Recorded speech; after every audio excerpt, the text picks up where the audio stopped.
Hi, എല്ലാവരും ന്യൂസിലൂടെയും മറ്റും അറിഞ്ഞിട്ടുണ്ടാവും. കേരളത്തിന്റെ പല ഭാഗങ്ങളിലും അതിശക്തമായി മഴ പെയ്യുകയാണ്. പല സ്ഥലങ്ങളിലും പുഴ കരകവിഞ്ഞ് ഒഴുകാൻ തുടങ്ങിയിട്ടുണ്ട്.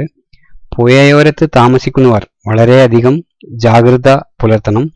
മാറേണ്ട സാഹചര്യമുണ്ടെങ്കിൽ അവിടെയുള്ള റെസ്ക്യൂ ടീമിനെ ബന്ധപ്പെട്ട് അതിനുള്ള തയ്യാറെടുപ്പുകൾ നടത്തുക.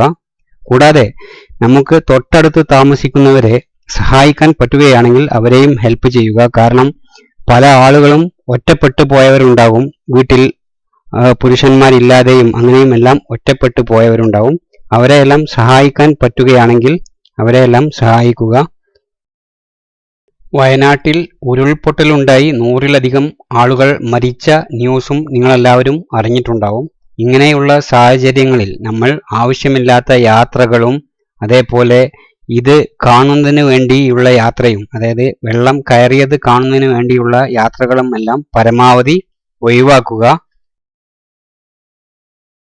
നമ്മൾ കേരളീയർ ഇതിനു മുൻപും മഹാമാരിയും വെള്ളപ്പൊക്കവും മണ്ണിടിച്ചിലും ഉരുൾപൊട്ടലുമെല്ലാം കണ്ടതാണ്.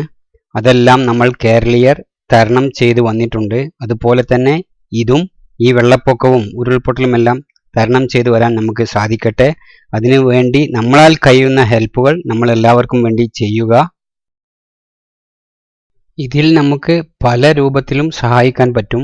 റെസ്ക്യൂ ടീമുമായി ബന്ധപ്പെട്ട് സഹായിക്കാം. അതേപോലെ ആവശ്യ വസ്തുക്കൾ, ഫുഡ്, വെള്ളം ഇതെല്ലാം എത്തിച്ചു കൊടുത്തുകൊണ്ടും നമുക്ക് കഴിയുന്നത്ര സഹായിക്കാൻ പറ്റും. കഴിയുന്നവരൊക്കെ അതിന് വേണ്ടി തയ്യാറാവുക. പെട്ടെന്ന് തന്നെ മഴയ്ക്കെല്ലാം ശമനമുണ്ടായി കേരളം അതിൻ്റെ പഴയ സ്ഥിതിയിലേക്ക് എത്രയും പെട്ടെന്ന് തന്നെ തിരിച്ചെത്തട്ടെ എന്ന് പ്രാർത്ഥിക്കുന്നു.